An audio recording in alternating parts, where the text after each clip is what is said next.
Thank you, Pat, for that introduction. And pretty amazing. Pretty amazing. It was just back in January when we were together at the White House, with Senator Brown and Senator Portman announcing this historic investment.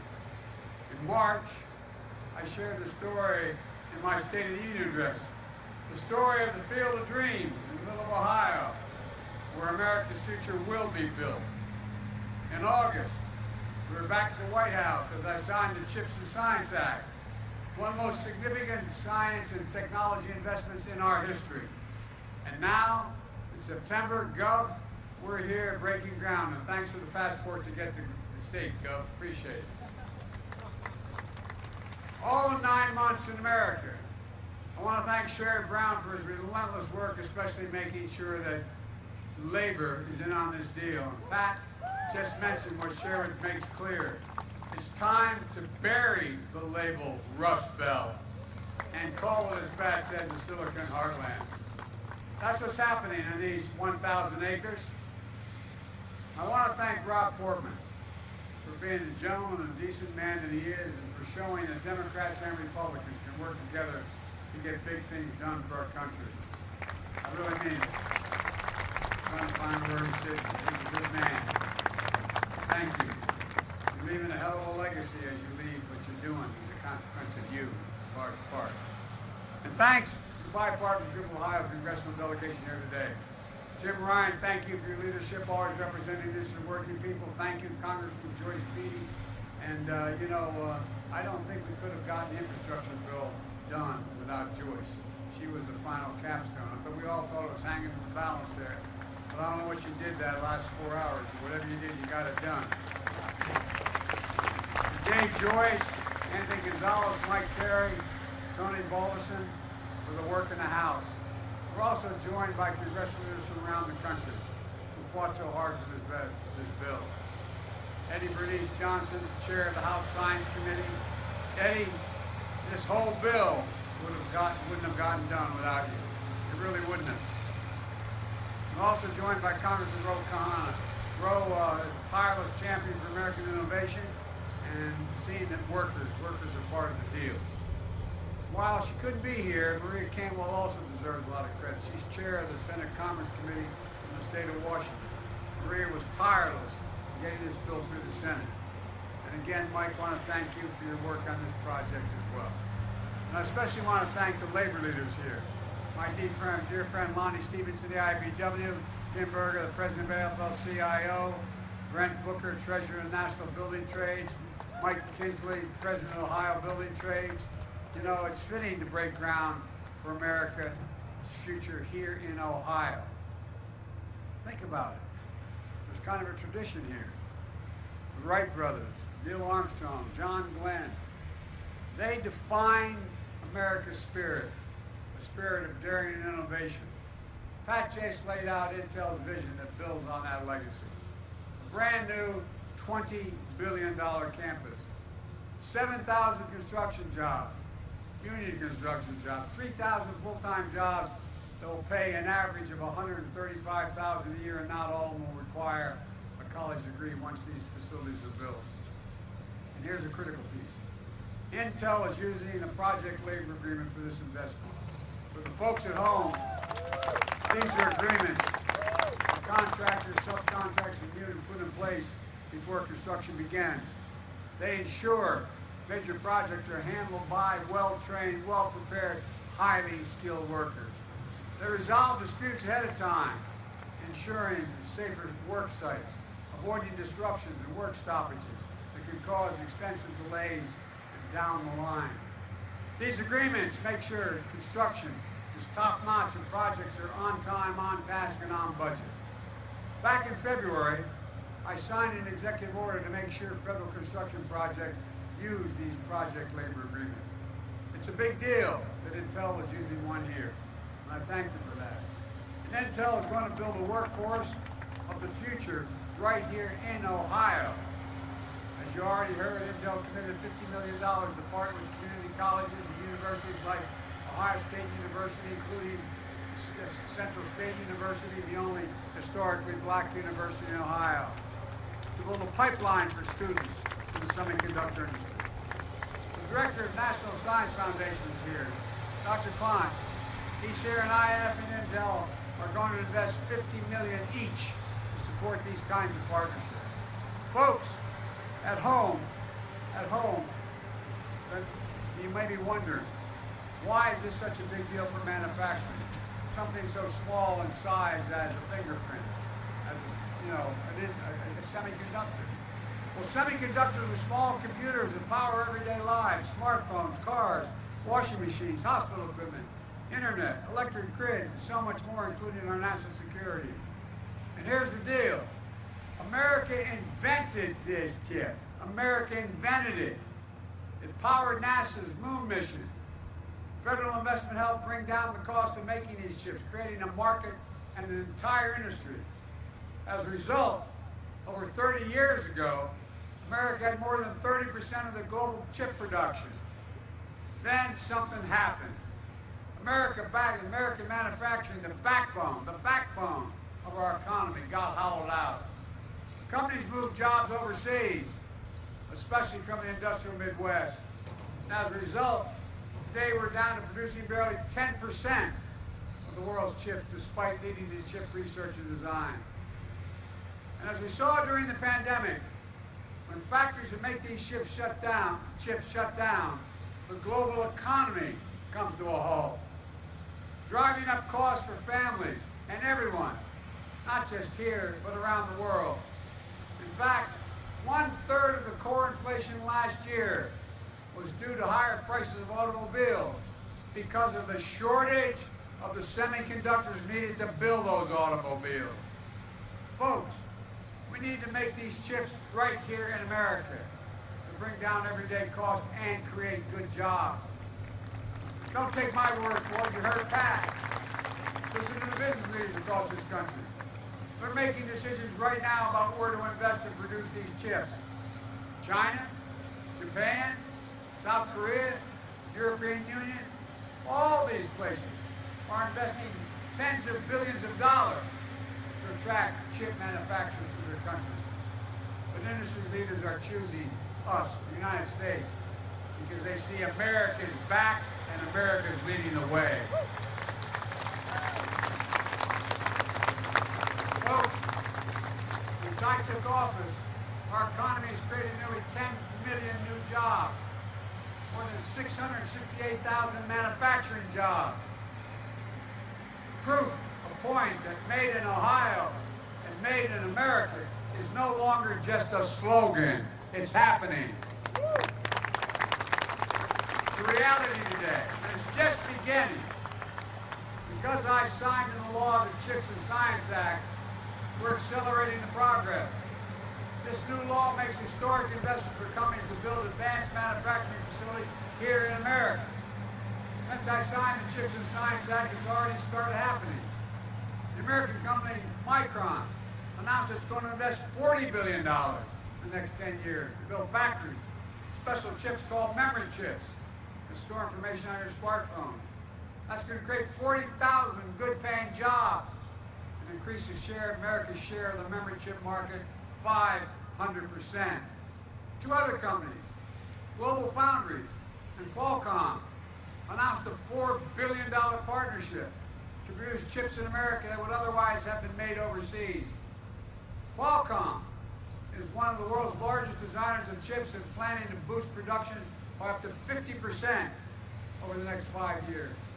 Today, in North Carolina, Wolfspeed is investing $5 billion to make chip devices for electric vehicles.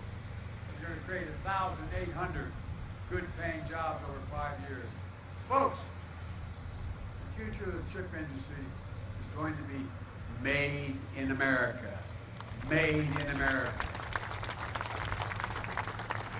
And folks at home should know the manufacturing of these semiconductors connects countless small business manufacturers into a supply chain that's going to thrive, all because of this law. Imagine if we had more of these kinds of factories across the country. This law makes that a reality. It matters. All of this is in our economic interest, and it's in our national security interest as well. Earlier this year, I went to Lockheed's factory in Alabama. They're making the Javelin missile that we're supplying to Ukraine to defend itself against Putin's unprovoked war. We need semiconductors not only for those Javelin missiles, but also for the weapon systems of the future that are only going to be more reliant on computer chips. This goes well beyond commercial needs. Unfortunately, we produce zero of these advanced chips in America. Zero. China's trying to move way ahead of us in manufacturing them. It's no wonder, which is somewhat unusual, that the Chinese Communist Party actively lobbied U.S. business against this law. Basically, you want to do business in our country, don't do it there. The United States has to lead the world in producing these advanced chips, and this law makes sure that we will. And to be clear, the Chips and Science Act is not handing out blank checks to companies. I've directed my administration to be laser focused on the guardrails that will protect taxpayers' dollars. We'll make sure that companies partner with unions, community colleges, technical schools to offer training and apprenticeships, and to work with small and minority-owned businesses as well. We're going to make sure that companies that take taxpayers' dollars don't turn around and make investments in China to undermine our supply chain and national security. You know, we have the power. We have the power to take back any federal funding if companies don't meet these requirements. The law also requires that companies build these semiconductor facilities by Davis-Bacon prevailing wage, so people can live with a little bit of breathing room. This will ensure tens of thousands of new construction jobs and high-paying jobs, and more often high-paying union jobs. And not only will companies use these funds to buy, but they cannot use these funds for stock buybacks and issue dividends. They have to manufacture. And finally, the law is about more than chips. It's about science as well. You know, decades ago, the United States of America invested 2% of its gross domestic product, 2%, in research and development. We led in everything. We created everything from internet to the GPS. Today, we invest somewhere between 7/10, but less than 1% in research and development. The United States of America. We used to rank #1 in the world in research and development. Now we rank #9. China was #8 a decade ago. Now China's #2. And other countries are closing in fast. The Chips and Science Act moves us up once again. It authorizes funding to boost our research and development investment back closer to 1% of our GDP. That's the fastest single year of growth in 70 years, but it's still not enough. We're going to make sure we lead the world in industries of the future, from quantum computing to artificial intelligence to advanced biotechnology. Think of the things and the kinds of investment we deliver. Vaccines for cancer, cures for HIV, inventing the next best thing that hasn't even been imagined yet. That's who America's always been. It's something that's really important. We're going to make sure that any company that uses federal funding for research and development to invent new technologies will have to make that technology here in America.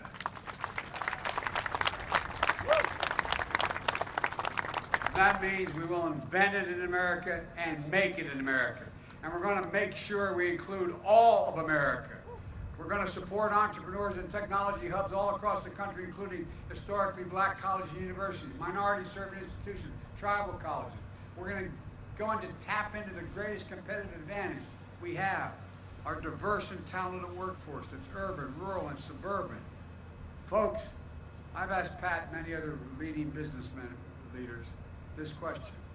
When the United States decides to invest in considerable resources in a new industry that we need to build, does that encourage business to invest as well? And the answer is yes. Overwhelmingly, ask any major business person. Because they say if we think it's worth investing in, and we're putting tax dollars into it, it has an increased possibility of being usable, workable. Federal investments attracts private investment. It creates jobs. It creates industries. It demonstrates we're all in this together. And I believe there's another reason why companies are choosing the United States. It's because we're better positioned globally than we have ever been in a long, long time. We've seen a faster, stronger economic recovery than any other advanced nation on earth. I met with one of the leading companies, research companies in South Korea. I asked why they're going to invest billions of dollars in the United States. He said, because you're the most secure nation in the world. We know if we invest, it will be secure. And secondly, this surprised me, you have the best workforce in the world. Folks, and we have the best universities in the world.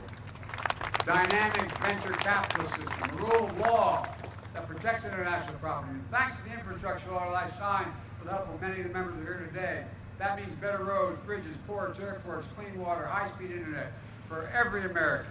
That's going to create millions of jobs all by itself. This is a game changer. Let me close with this. This is about our economic security. It's about our national security. It's about good paying union jobs you can raise a family on, as my dad was saying, have a little bit of breathing room. Jobs now. Jobs for the future. Jobs in every part of the country. We're not going to leave a part behind. There's no need to not develop the whole country. Jobs that show the industrial Midwest is back. The industrial Midwest is back. And that's what we'll see in this field of green. PhD engineers in science alongside community college graduates, skilled craftsmen, men and women, people of all ages, races, and backgrounds with advanced degrees or no degrees, working side by side doing the most sophisticated manufacturing that's ever been done. Pat was explaining to me what these are going to look like. Correct me if I'm wrong, Pat, but I was impressed. You're going to dig down 60 feet, 10 football fields long. You're going to make that all cement. You're going to use that as a basis to build on, because you need security, you need stability for what you have like that, and you're going to build up stories beyond. I mean, this is incredible. Making a tiny computer chip, the size of a fingertip. They're showing what we've always believed. And I want to emphasize this, and I'll get out of your hair. And I mean this. You've heard me say this for a long time. There is nothing, I mean this from the bottom of my heart, there is nothing, not a single thing beyond our capacity as a nation if we do it together as the United States of America. And that's what we're going to do. This is an inflection point. Everything. We're going to look back on this period 20 years from now and say that's when it began to change. God bless you all, and may God protect our troops. Thank you, thank you, thank you. Thank you.